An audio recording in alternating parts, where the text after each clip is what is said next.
Hello friends, good morning. कसे आहात? Welcome to my blog. Kavita's blog मध्ये स्वागत आहे तुमचं. आजचा ब्लॉग हा स्पेशल असेल कारण की आता नवरात्री चालू झालेली आहे. तुम्हाला सगळ्यांना नवरात्रीच्या खूप खूप शुभेच्छा. तर तुमच्याकडे पण सगळे वर्ध चालू असेलच. हे बनवूया, आज ते बनवूया, आज हा कलर, उद्या तो कलर. सो आज आहे येलो कलर, 4th डे. मग त्याच्यामुळे आज आहे नैवेद्य मालपुआ. सो मी आज मालपुआ बनवते आहे. तर म्हटलं चला ती रेसिपी आपण ट्राय करूया आज, कारण की मी तशी दरवर्षी बनवते. म्हटलं यावेळेस आपण शेअर करूया. आता आपले युट्यूब चॅनल ओपन झालंय तर बघताय ना तुम्ही माझा युट्यूब चॅनल. तुम्हाला आवडत असेलच, प्लीज आवडत असेल तर लाईक, शेअर आणि सबस्क्राईब करा माझ्या चॅनलला. तर चला मग आपण आता मालपुआची रेसिपी बघूया. तर मालपुआ बनवण्यासाठी सर्वप्रथम मी खूप कमी बनवणार आहे, जास्त नाही बनवत आहे. त्यामुळे अर्धी वाटी मैदा घेतलेली आहे, अर्धी वाटी रवा, अर्धी वाटी पण त्यापेक्षा कमी असा रवा असेल. आणि त्याच्यानंतर मी पिठी साखर एक घेतलेली आहे, पिठी साखर. आणि या पिठी साखर मध्येच मी वेलतोडे घालून म्हणजे वेलची घालून वाटलेली आहे.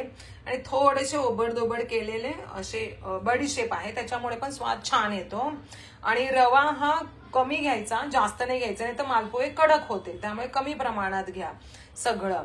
जर समजा 1 वाटी तुमचा मैदा असेल तर अर्धी वाटी पिठी साखर आणि 2 ते 3 चमचे फक्त रवा असं घेऊन तुम्ही करू शकता. तर चला मग आता रेसिपी स्टार्ट करूया आपण.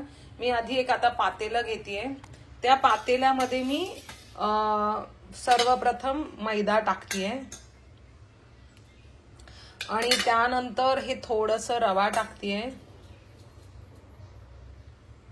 आणि त्यानंतर मग मी घेतेय पिठी साखर.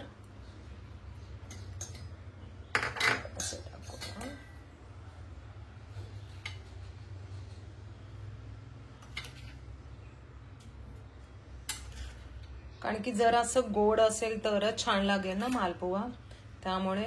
आणि हे बडीशोप सुद्धा थोडंसं. आता हे मी भिजवणार आहे कशाने, तर दुधाने.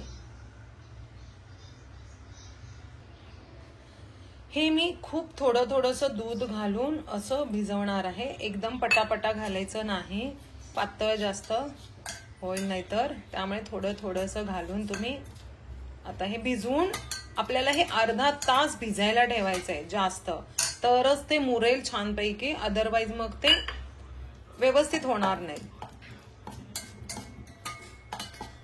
मी कमी क्वांटिटी मध्ये बनवते आहे. आता हे झालेलं आहे छानपैकी. आपण आता हे अर्ध्या तासासाठी मुरायला ठेवूया. मग तोपर्यंत आपण करून घेऊया पाक. हे अशी क्वांटिटी तयार झालेली आहे. आपण आता हे ठेवून देऊया झाकून आणि आता आपण बनवूया पाक. गॅस चालू केलेला आहे मध्यम आकारावर. आधी मी 2 वाट्या पाणी घालते, जेणेकरून आपल्याला क्वांटिटी व्यवस्थित भेटेल. अजून 1 वाटी घालते आणि त्यानंतर आपण 1 वाटी साखर घालणार आहोत. आणि साखर वगैरे आपल्याला काही एकतारी वगैरे करायचं नाहीये. हा पाक साधं नॉर्मल जसं असतं ना तसं आपल्याला हा पाक बनवून घ्यायचा आहे ढवळून. एकतारी वगैरे केलं तर ते कडक होईल. आपल्याला मालपुआ बनायचा आहे. सो फक्त हलवून घ्या साखर विरघळेपर्यंत जरासं. आणि तुम्हाला हवं असेल तर याच्यात परत तुम्ही वेलची घालू शकता. आणि ॲज यू विश थोडंसं कलर घालायचं असेल, पिवळा कलर वगैरे, तोही घालू शकता. अशा प्रकारे आपलं आता पाणी उकळत आहे. तर उकळून झाल्यानंतर आपण त्याला बाजूला ठेवून टाकूया. आणि त्यानंतर आपण आता मालपुआचं तळायला घेऊया. आता मी अर्धा तास तो पीठ ठेवलेला होता. मग आता ते अर्धा तास मुरलेलं आहे पीठ, तुम्ही बघू शकता. हे बघा, हे झालेलं आहे. आता आपण याचे मस्तपैकी असे छान पुऱ्या करून घेऊया, ज्यालाच आपण. तर याच्यामध्ये मी 1 ते थोडंसं असं 1 चमचा, जास्त नाही, आपण मी घेतलेल्या वाटीमध्ये ते थोडंसं घालूया, जेणेकरून ते अजून थोडंसं जो थिकनेसपणा आहे तो जाईल. आता आपण याचे पुऱ्या घालूया मस्तपैकी. अशा प्रकारे ही कन्सिस्टन्सी माझी झालेली आहे. जास्त थिक नाही करायचं, नाही तर तुमच्या पुऱ्या खूप कडक होतील. अशा प्रकारे मी आता छोटे छोटे मालपुवे करायला घेत आहे. जास्त मोठे नाही करणार आहे मी, छोटे छोटेसेच करणार आहे. एकदम बारीक वरती तळायचं आहे बरं का. तुम्ही सर्वजण करता का नाही असे पदार्थ? करत जा, आणि करत असाल तर कमेंट करा मला. पण असे सण वगैरे आले ना की कसं छान वाटतं ना, आपण सगळ्या वेगवेगळे प्रकार करतो. मोस्टली आत्ताच्या ह्याच्यात कसं झालंय, सगळेच जण सगळं इझिली भेटत चाललंय, त्यामुळे ना असं करण्याचा इंटरेस्ट कोणामध्येही राहिलेला नाहीये. संस्कृती जपली पाहिजे, त्याच्यामुळे मी हे मालपुवे करत आहे. तुम्ही पण करा. मी जास्त लाल नाही करत आहे, आपण जास्त लाल नको करायला, तर असे थोडेसे थोडेसे घरून आपण घालूया एक वेळेचा. पण वेळच मिळत नाही अजिबात, कारण की आमच्या सोसायटीमध्ये सुद्धा पूजा असते खाली. मग त्याच्यामुळे काय होतं, तिकडे जा आणि हे सगळं अजिबात टाइम मिळत नाहीये. खालचं पण करावं लागतं थोडंसं. सगळे मिळून, मैत्रिणी मिळून करतो, छानपैकी देवी बसवलेली आहे. मग त्याच्यामुळे ना वेळ मिळत नाहीये मला ब्लॉग्स बनवायला. खरं तर मला पहिल्या दिवशीचं, दुसऱ्या दिवशीचं बनवायचं होतं, बट इट्स ओके, जसं होईल तशी करतेय मी प्रयत्न. तुम्हाला अजून काही जर वाटलं की काही कमतरता असेल तर प्लीज कमेंट, म्हणजे मी काय वाटलं की नाही असं नाही, असं बोलायला हवं तो, तर प्लीज सांगा मला, कारण की मी न्यू आहे. You know that. So please, I request you. कसं आहे, मला माझं पण काहीतरी करायचं आहे, म्हणून मी हा YouTube चालू केलेला आहे. आज प्रत्येक जण काही ना काही करतो आहे, तर मला असं वाटलं की मी पण काहीतरी करावं. आता जॉब तर सध्या शक्य नाहीये, त्याच्यामुळे म्हटलं की चला आपण सध्या YouTube सगळेजण करतायत, तर मग आपण पण प्रयत्न करूया.